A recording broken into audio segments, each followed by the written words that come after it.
So, we have finally reached the penultimate episode of My Hero Academia Season 8, the final season, and the final episode of the entire series of My Hero Academia. There's actually not a lot that we really need to go over in this episode. However, this episode on its own is probably, and I kid you not, one of the most emotional episodes you'll ever watch. So let's dive into this breakdown and really talk about it. Hey guys, how's it going? It is your boy Manga Man Drew, and I'm here to do my breakdown and review for My Hero Academia Season 8, the final season, Episode 10. And I want to break down a few minor changes that are made to this episode, but for the most part, I'm going to be going over the emotional beats that this episode provided and why they felt so emotionally impactful to me and most likely you as an audience. So before we get into that, I'd like to ask you, if you haven't done so, to subscribe to my YouTube channel.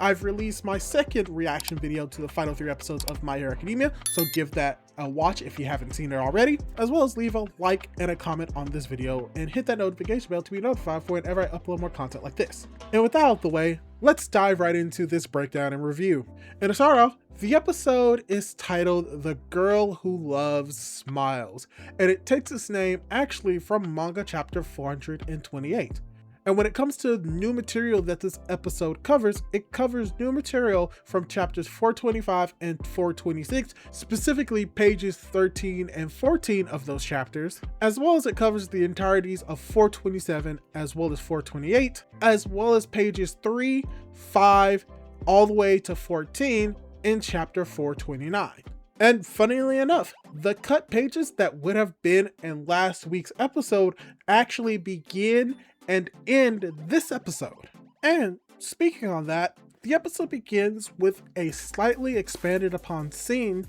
showing more interactions between La Brava and Gentle Criminal reuniting, as well as we get the scene where Hawks and Lady Naga talk about her staying in prison until she knows that the world has changed. And how when it comes to these moments, they were adapted pretty much one for one, like in the manga, which is going to be the theme of this episode, where it's going to have very minimal changes between the anime and the manga, if any. And this idea can be seen after the OP, where the anime starts with the news program revolving around Tomura Shigaraki and his actions during the war. And how, like in the manga, we see people give commentary about Tomura as the anime added a few more scenes of destruction, as well as expanding upon Spinner being brought into the room to have a conversation with Deku. Because, as compared to the manga, where Spinner is already sitting in front of Deku, the anime extended the scene of Spinner being escorted into the meeting room by the authority. And from here, Spinner begins his conversation with Deku, with the confirmation of Spinner nearly being turned into an Omu, as well as Deku relaying the final message to Spinner provided by Tomura. And then, Spinner begins to lash out at Deku as his body begins to grow, which we clearly get to see in the anime versus the manga. However, the emotions in this moment most likely hit harder in the anime, unlike what we got in the manga. Because in both mediums, we do get the juxtaposition between how Spinner views Tomura Shigaraki as a friend and how the world views Tomura as a villain. And that a slight change that really adds to this moment occurs here as well. Because in the manga, Spinner starts to return back to normal size once Izuku starts telling him Tomura's relationship with the League of Villains. However, in the anime, Spinner powers down after he starts wondering if he could have saved Tomura. This change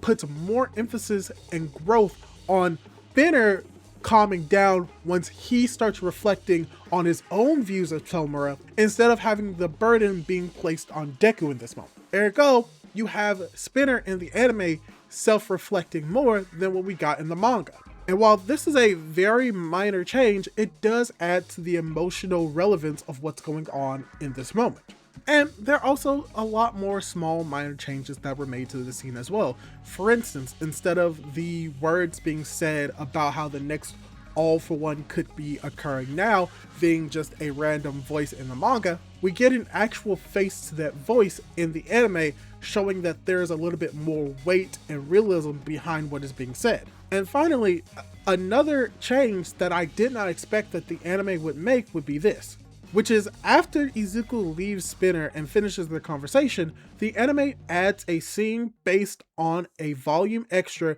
in volume 42 where Spinner considers including drawings in his book when Deku tells him that he may want to include images in the book that Spinner wanted to write about Tomura Shigaraki, and how this sequence is actually accompanied by an additional scene showing Captain Hero comics, the comics that inspired both All for One and One for All, and how that was a very nice change, especially the scene that we see from the comic, which is the hero standing over the city triumphantly, just more or less emphasizing the importance that these comics have played in the world of My Hero Academia, creating both the worst villain via All for One and the start of the greatest hero via One for All. So overall,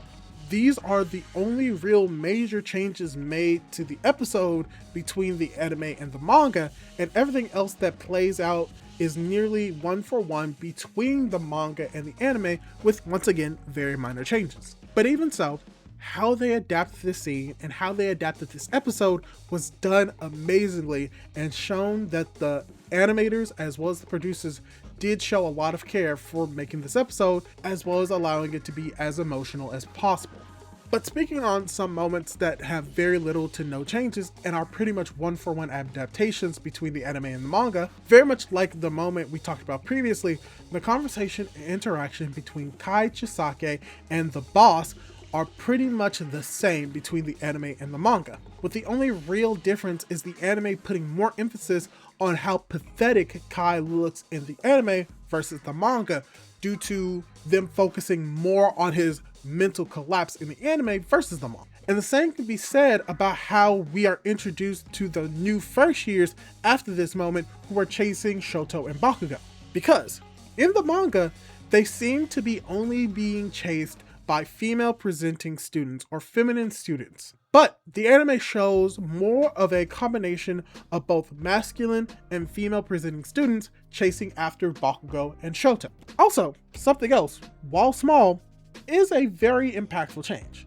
because the anime does change some of the background characters' ties between the anime and manga, because the dot on an individual's tie is usually an indicator of whether or not they are more male presenting or more female presenting in the school system, and whether or not their uniform corresponds with more of a masculine uniform or a feminine uniform. And while this change is more to clearly show that the individuals of the first year class are a combination of both male and female students, there is a character that they actually decide not to change, which has the tie with a dot indicating that they may be more of a girl or maybe more feminine. However, it seems as if they are wearing more masculine attire. And now this is most likely in both the anime and the manga, very much cementing that this individual may be either trans, non-binary, or somewhere on the LGBTQ plus spectrum, which is very cool. And the fact that this has seemed to be something very consistent in the series very much leads to that being the case. And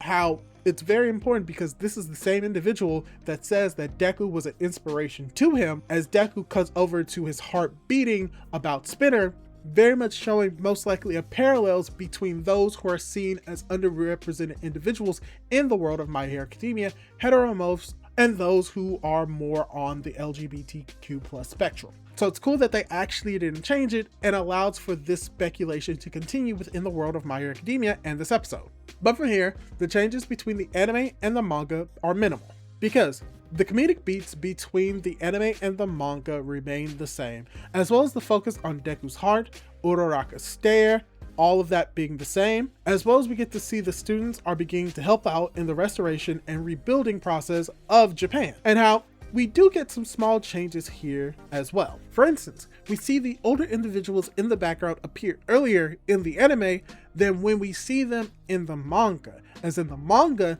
they only appear after the conversation between Bakugo and Edgeshot about his recovery. But in the anime, we see them before the students of Class 2A begin to pitch in and help the other heroes with the reconstruction and rebuilding. Also, there is a small change as well as expansion. For instance, the montage of Class A doing reconstruction is extended in the anime, as well as the anime changing Deku from moving rubble without One For All as presented in the manga to him moving a block of ice created by Shoto using One For All in the anime.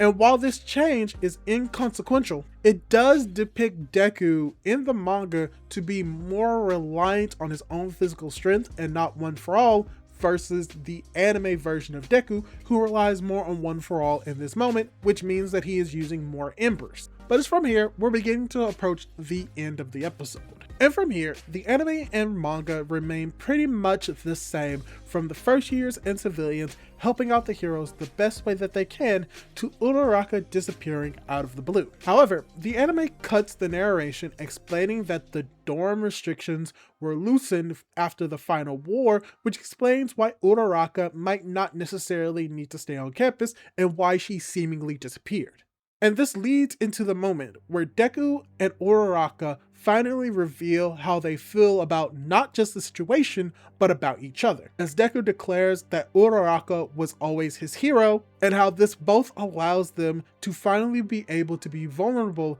and cry and express how they're feeling about each other, as well as the consequences of their actions of not being able to save Tomura as well as Himiko Toga, and how this entire sequence is very much the same between the anime and the manga. However, the anime improves upon this scene. From the music to the voice acting to how well they animated the smaller movements between both Deku and Uraraka, all of it was perfect and amplified the emotions felt while watching this scene. Even on rewatch, it made me feel like I was going to cry. And that just really shows how impactful and emotional it is in the manga, and how the anime can improve on it even more. And even after that very emotional moment is where the episode begins to wind down. Because as the rest of Class A come to help and learn about Deku only having the embers, we get a few minor changes, such as One For All appearing to get smaller in the anime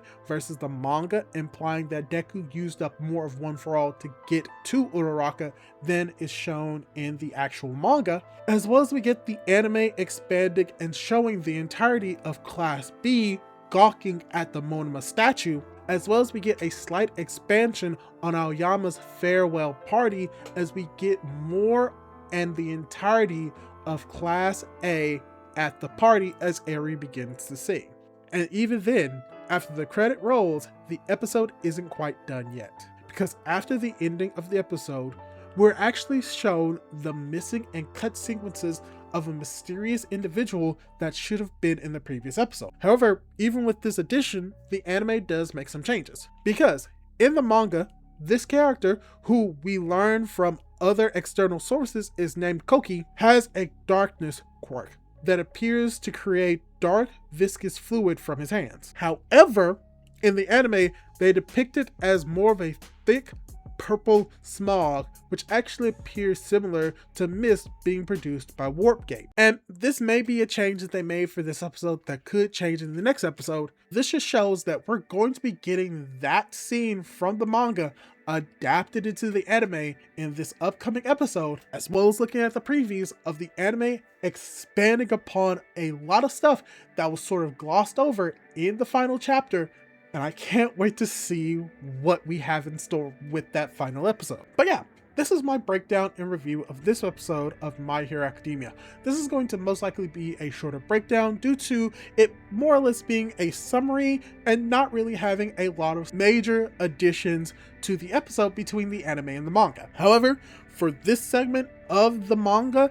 adapted to the anime, there was not that much that they needed to change, because in my opinion, it was perfect for what it was for a My Hero Academia epilogue. But hey,